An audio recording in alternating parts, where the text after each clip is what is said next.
जय श्री राम। दोस्तों, आज की इस वीडियो में हम जीवन की सीख सीखेंगे रामायण से। हम रामायण देखते हैं, सुनते हैं, पढ़ते हैं, लेकिन फिर उसे भूल जाते हैं। रामायण में बहुत सारी घटनाएं हैं, बहुत सारी बातें कही गई है जिससे कि हम अपने जीवन में बहुत कुछ सीख सकते हैं। तो चलो आज की इस वीडियो में हम जीवन की कुछ सीख सीखते हैं रामायण से।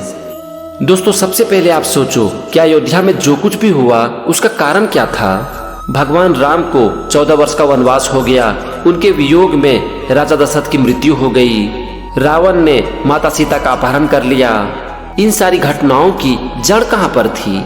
वैसे आप रामायण पढ़ोगे या फिर सुनोगे ना तो आपको इसका बहुत सारा कारण लगेगा, लेकिन इसका सबसे बड़ा कारण था राजा दशरथ का माता कैकेयी को दिया गया 2 वचन। अगर राजा दशरथ माता कैकेयी को 2 वचन ही नहीं देते तो ये सब कहाँ होता? उनका अपना वचन ही उनकी मृत्यु का कारण बन गया। तो दोस्त, यहाँ पर हमारे लिए सबसे पहली सीख है कि दूसरों को बहुत सोच समझकर वचन दो। वो दूसरा इंसान चाहे कोई भी हो, आप उनके लिए जितना कर सकते हो करो, लेकिन वचन मत दो। और कम से कम ऐसे वचन तो कभी मत दो जिससे कि वो आपसे कुछ भी मांग सकता है। आप दूसरों के लिए जितना कर सकते हो, जो कर सकते हो वो जरूर करो, लेकिन ऐसे वचन कभी मत दो जो कि आपको जीवन में बांध दे और आपकी सर्वनाश का कारण बन जाए। आते हैं रामायण की दूसरी सीख पर।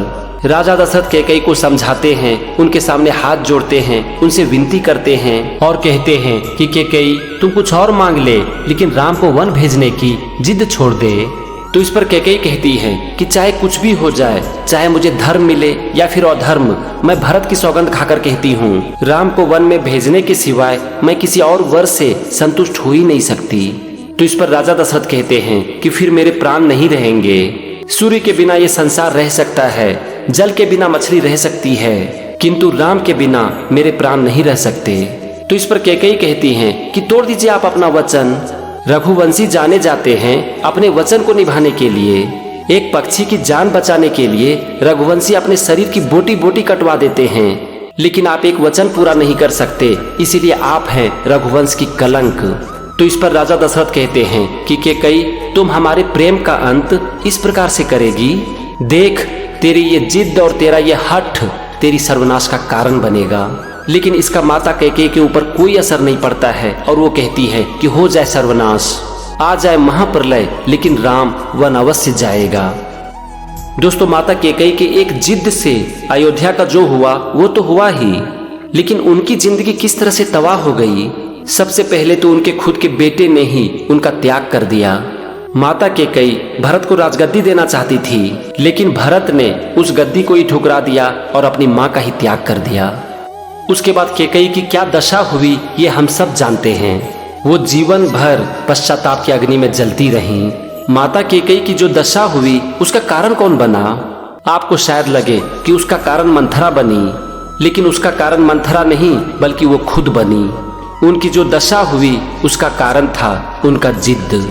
अगर हम सही काम के लिए जिद्दी बने ना तो हम अपने जीवन में बहुत कुछ कर सकते हैं, लेकिन अगर हमारी जिद गलत काम के लिए हो तो ये हमारे विनाश का कारण बन जाती है। राजा दशरथ ने माता कैकेयी को बहुत समझाया कि वो जो करने जा रही है वो गलत है, लेकिन उस समय उनका जिद उनके सर पर चढ़कर बोल रहा था और इसीलिए वो भूल चुकी थी कि क्या सही है और क्या गलत। दोस्तों, जब एक इंसान गलत जिद कर बैठता है ना तो फिर वो सही और गलत में फर्क भूल जाता है, क्योंकि उनका जिद उनके ऊपर हावी हो जाता है। और जब एक इंसान का जिद उनके ऊपर हावी हो जाता है तो उनकी लाइफ का कंट्रोल उनके हाथ से निकल जाता है। फिर वो इंसान सही और गलत में फर्क भूल जाता है और ये बन जाती है उनकी विनाश का कारण। तो दोस्त, जिद रखो, अच्छे कामों के लिए जिद जरूर रखो, लेकिन याद रखना, अगर आपका जिद गलत कामों के लिए हुआ तो फिर ये आपको बर्बाद करके ही छोड़ेगा। अब हम आते हैं रामायण की तीसरी सीख पर। जब ये निर्णय ले लिया गया था कि अब भगवान राम को अयोध्या का राजा बनाया जाएगा, तो एक दिन माता सीता कुछ बैठकर सोच रही थी। तभी वहां पर भगवान राम आ जाते हैं और वो माता सीता से पूछते हैं कि तुम किस चिंतन में खोई हुई हो? तो माता सीता कहती हैं कि अब आपके सिर पर राजमुकुट होगा और आप प्रजा की धरोहर बन जाएंगे। फिर इतनी बड़ी राजा के दरबार में सीता का स्थान कहाँ होगा? तो इस पर भगवान राम कहते हैं कि तुम्हारा स्थान सदा मेरे दिल में रहेगा। राम चाहे सिंहासन पर हो या फिर कुशा के आसन पर, हर स्थान पर राम सीता के बिना अधूरा रहेगा।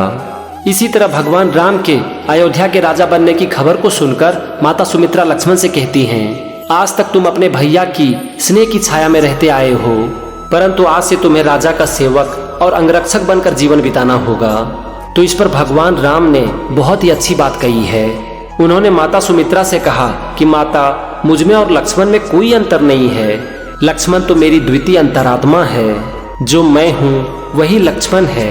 मेरा जीवन और मेरा वैभव सब कुछ लक्ष्मण के लिए है। दोस्तों, ये एक छोटी सी बात है, लेकिन ये हमें जीवन की बहुत बड़ी सीख सिखाती है। ये हमें सिखाती है कि चाहे हमारा पोजीशन कुछ भी हो जाए, हम कितने भी बड़े आदमी क्यों न बन जाएं, लेकिन हमें खुद को, अपने परिवार को, अपने साथी को और अपने रिश्तेदारों को कभी नहीं भूलना चाहिए। हम जीवन में अपार सफलता पाने के पहले जो थे, हमें उनके लिए वही रहना चाहिए।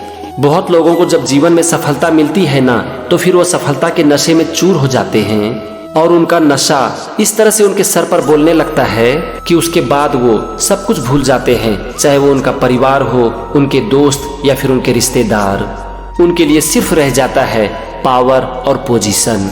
फिर वो रैट रेस का हिस्सा बन जाते हैं, जीवन की अंधी दौड़ में भागने लगते हैं और एक दिन सबसे अलग हो जाते हैं। दोस्तों, अपने जीवन में हर इंसान को बुरा वक्त देखना पड़ता है और हर बुरे वक्त में उनका पावर और पोजीशन उसके किसी काम नहीं आता। एक एक करके लोग उनको छोड़ते चले जाते हैं। अगर कोई उनके साथ रह जाता है तो उनका परिवार, उनका दोस्त और उनका समाज। इसीलिए जीवन में जितनी तरक्की करना है करो, खूब पैसा कमाओ, खूब नाम करो, लेकिन कभी भी अपने परिवार, अपने दोस्त और अपने समाज को मत छोड़ो, क्योंकि यही बुरा वक्त में आपका साथ देगी।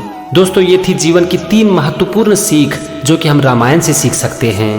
ये सीरीज कंटिन्यू रहेगा और अगले एपिसोड में हम फिर से सीखेंगे रामायण से कुछ सीख जो कि हमारे जीवन में काम आ सके। जय श्री राम।